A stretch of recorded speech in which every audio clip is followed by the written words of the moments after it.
Morning students, welcome back to physical science class.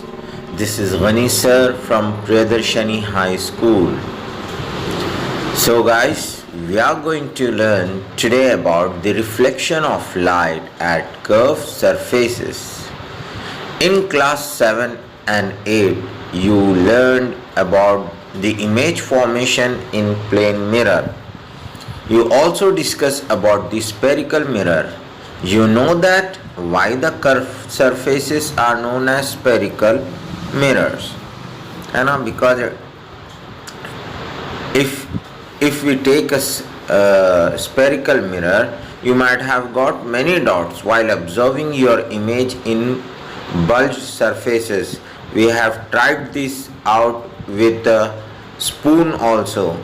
From the front surface we will get an inverted image in the spoon, and from the bulky side we will find the image in erect form. So one side of the spoon is concave and another is convex. So guys, let's maybe the question in your mind, आपके दिमाग में जो questions आते हैं, हो सकता वो ये क्वेश्चंस हो: Is the image formed by a bulged surface same as the image formed by a plane mirror? क्या ये दोनों सेम है? bulged surfaces पे जो image form होती और या plane surfaces पे? Is the mirror used in automobiles a plane mirror? Why it is showing small images? ठीक है, जो automobiles यानी जो हमारे मिरर्स, साइड मिरर्स रहते हैं, बाइक के हो या कार के हो, ये व्हीकल हो, ये इसमें इमेजेस छोटे क्यों आते? Why does our image appear thin or bulge out in some mirrors? Can we see inverted image in any mirror? Can we focus sunlight at a point using a mirror instead of magnifying glass, etc. etc. इसी तरीके के questions may be arise in our mind. So guys, let's try to find out its answer. Before going to find our answer, we should know about the reflection. Okay, we know that when an incident light ray incident on any plane and get reflected back, this is the reflection. We'll find the image of that object. Okay, reflection of light by spherical mirrors. The first law of reflection tells us that angle of incident is equal to angle of reflection. Okay, इसे कुछ इस तरह समझिए, एक light ray incident करती है एक particular angle पे, एक नॉर्मल पॉइंट पर, ठीक है, तो उसी एंगल से, इक्वल एंगल से, वही नॉर्मल से हमें रिफ्लेक्ट लाइट रे होती है, ठीक है. तो this law is true for all surfaces, चाहे वो कर्व हो, प्लेन हो या फिर जो है ना डैमेज सरफेस हो, एट्सेट्रा. लेकिन law of reflection will be same for every surface, being a plane surface और a curve surface.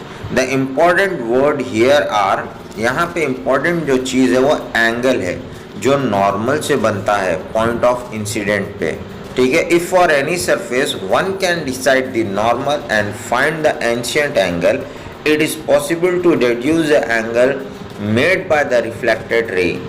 It is very easy to find a normal at a point on plane surface, but curve surface and uneven surface it is not straight forward. उसके लिए basically हमें जो है ना surface के किस तरीके का सरफेस है वो समझना बेहद ज़रूरी है.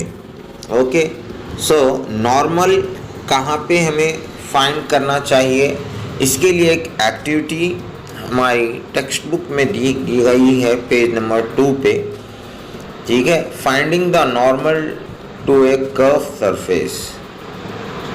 एक फोम इसके लिए चाहिए, एक फोम, थोड़े से पिन, ठीक है.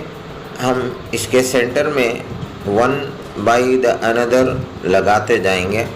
लगाने के बाद अगर हम जब जो है उसको फ्रंट साइड पे मोड़ेंगे तो ऑल पिंस के पॉइंट्स जो है एक साइड आ जाएंगे। एक साइड आने पर यानी इन द मिड में एक पॉइंट बनेगा।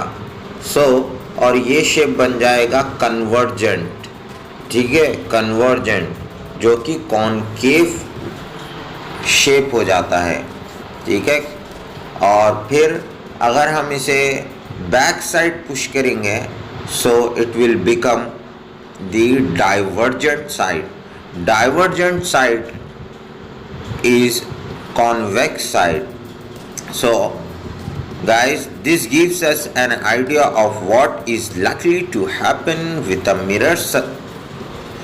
A concave mirror will be like rubber sole bent inward or foam bent inward, and a convex mirror will be like rubber sole or foam bent outward, है ना। For a convex mirror like these pins, all normals will converge to a point.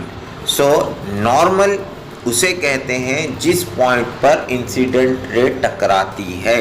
एक surface पे जहाँ पे incident ray टकराती है उसे normal कहा जाता है। अगर हम नॉर्मल को जो है कन्वर्ज करें या डाइवर्ज कर एक पॉइंट पर लाए तो फिर वो सेंटर ऑफ कर्वेचर कहलाता है। So that point will be called as centre of curvature. So geometrically mid point जो सेंटर ऑफ मिरर का होगा that is called as pole.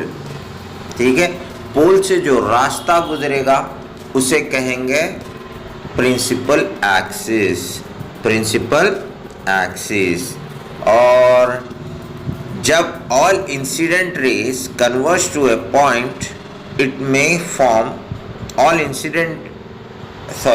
all refracted ray, जो all refracted ray after incidence form a point on a principal axis that is called as focal point. Focal point. So the distance from pole to focal point is called focal length, and the distance from pole to center of curvature is called as radius of curvature.